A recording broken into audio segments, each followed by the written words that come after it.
madaxweynaha Somaliland Muuse Biixi Cabdi oo maanta khudbad u jeediyay golayaasha maamulka Somaliland ayaa waxyaabihii uu ka hadlay waxa ka mid ah safarkii uu ku tagay Ethiopia ee uu kula kulmay madaxweyne Farmaajo. Muuse Biixi Cabdi madaxweynaha Somaliland ayaa sheegay in booqashadii uu ku tagay Addis Ababa ay ahayd casuumaad uu u fidiyay ra'iisul wasaaraha Ethiopia Abiy Ahmed. Muhiimadda booqashaduna ay ahayd sidii ururka Midowga Afrika ay ugala hadli lahaayeen qorshahooda in la siiyo aqoonsi kana go'aan Soomaalida inteeda kale. ra'iisul wasaaraha Ethiopia ayaa igu casuumay shirka Afrika waxaana uu ii sheegay inaan la kulmayo madaxweyne Farmaajo isla markaana uu doonayo inuu na kala dhaxgalo labada dhinac waana ku taageeray oo waan aqbalay ayuu yiri Muuse Biixi. aad baan uga ayaan ugu farxay markuu ii wacay inuu chance ay siiyo hal baan ku tagay anoo aad u ordaya ayaan xafiiskiisa ku tagay 12 salaam iyo kafta ka bacdi laba eroosku hasaar salaana wuxuu ii sheegay in madaxweynihii Soomaaliya Farmaajana uu soo galayo oo dhaxal ku soo jiro hadda soo galay halkan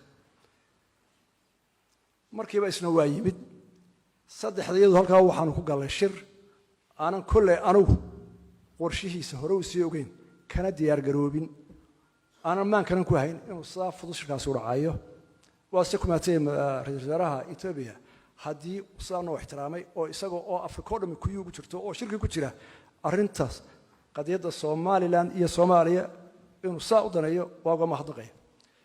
halka laba waxaan muddo yar baan joognay wixii lagu hadlay wuxuu ahaa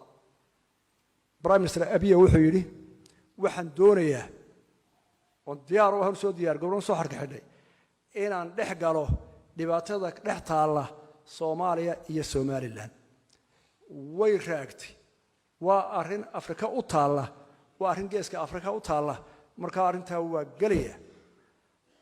Somaliland diyaanu nahay waan aqbalay inuu arrinteena soo dhex galo ra'iisul wasaaraha dawladda Ethiopia halka wax ka badan Maxamed Cabdullaahina waa aqbalay inta wax ka badan oo barnaamij iyo ajanda iyo faahfaahin midna laba gelin waqtigeedaba laba hayn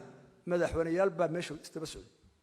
madaxweynaha Somaliland Muuse Biixi ayaa sheegay in dalka Turkiga, Sweden iyo Djibouti ay aad u daneynayeen sidii wada hadallada labada dhinac dib loogu bilaabi lahaa. Dawladda Turkiga iyo Sweden waxa ay la xiriireen madaxweynaha Jamhuuriyadda Djibouti Ismaaciil Cumar Geele inaanu dhinacna uga harin sidii dib loogu bilaabi lahaa wada hadallada Soomaaliya iyo Somaliland ayuu yiri madaxweyne Muuse Biixi.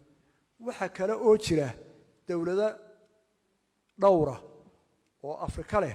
oo Yurub leh oo Asia leh oo ku jiray arrinta inay dhex galaan Soomaaliya iyo Soomaaliya waxa kamid ah Turkiga waxa kamid ah Sweden oo labaduba noo yimid iyagoo wada socda halka noogu yimid oo ku diyaar baan u nahay wada hadal kartaydu way noo duubantahay geed walbana diyaar baan u nahay inaan kartayda ku gallo annaga u baahan waxaan dhex galaa labada dawladood waxay waliba culays badan saareen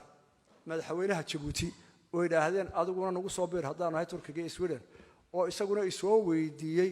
oo yiri arrintaas la yiraahdo maxaan ka yeelan karo aad iyo aad baan soo dhaweynayaa inaad soo gasho cid wal artay soo galaysa waan u baahanahay gartaydu way noo go'antay fagaara kama baqayno war ma qabno gartaydu way noo taala waa noo duubantay. mar uu ka hadlayay raaligelintii uu madaxweyne Farmaajo 13 bishan ka bixiyay xasuuqii loo geystay shacabka ku noolaa gobolada waqooyi ee dalka ayaa waxa uu sheegay inay kala dhinayd balse ay aqbaleen raaligelinta madaxweyne Farmaajo ee 13 bishan uu siiyay Somaliland waxa ay ugu ahayd arrin kadis ah ama lama filaan ah waana soo dhaweynayaa balse waxa ay ahayd inuu ka reebo halka uu ka yiri raaligelin ha bixiyeena jabhadihii dagaalamay ee hubka qaatay ayuu yiri Muuse Biixi Cabdi. bishan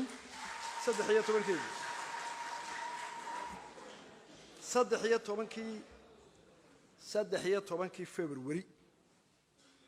ayaa waxa dhacday arrin kulliba aan badan anigu aan filayn dadka badankooduna aan filayn madaxweynaha Soomaaliya ee hadda jooga Maxamed Cabdullaahi Farmaajo ayaa wuxuu bixiyay raaligelin wixii xasuuqi ka dhacay Somaliland sanad qarnigii tagay dabayaaqadiisii oo dhan 8 kilo oran maayo 9 wuxuu ka soo bilaabay ilaa 60 maalintii inqilaabkii Xasan Kaydii lagu diray ninkii sarkaalka ahayd ina cabe raaligelintaasi waa ninkii u horreeyay Xasan Sheekh marbuu si dulmara u yiri waan ka xunnahay wixii ka dhacay iyo dhibaatooyinkii dadka ay ku dhacay laakiin faahfaahin ah dilkii iyo qaxii iyo burburkii iyo wixii ku dhacay halkaa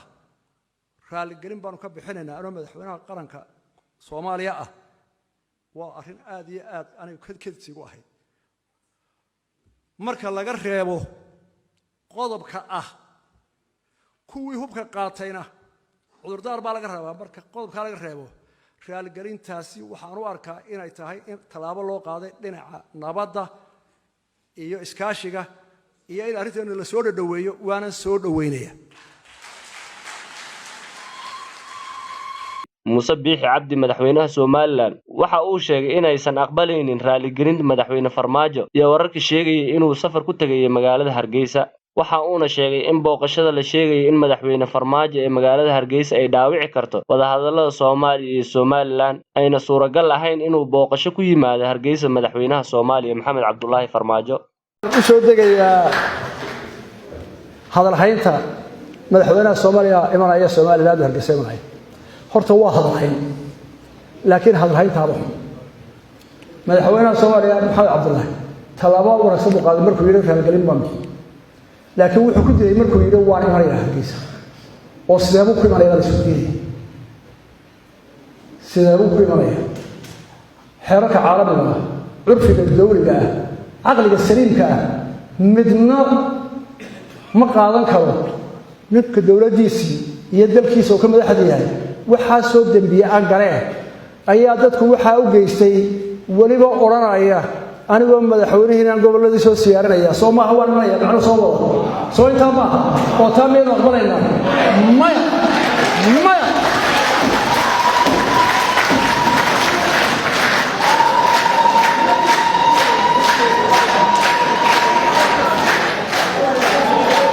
suurtagal ma yeelayno suurtagal ma aha waxaan ku talin lahaa maxamed madaxweynaha Soomaaliya talaabo cabad raaligelin baad bixisay waxaan u qaadanay inaad nabad iyo caqlida ay soo socoto laakiin ku ibsan mayno erey laga yeeyay waan ku siyaarinaya taasi waxay dhalinaysaa caro horre iyo colaad horre iyo cadaawad inaan u baahnay oo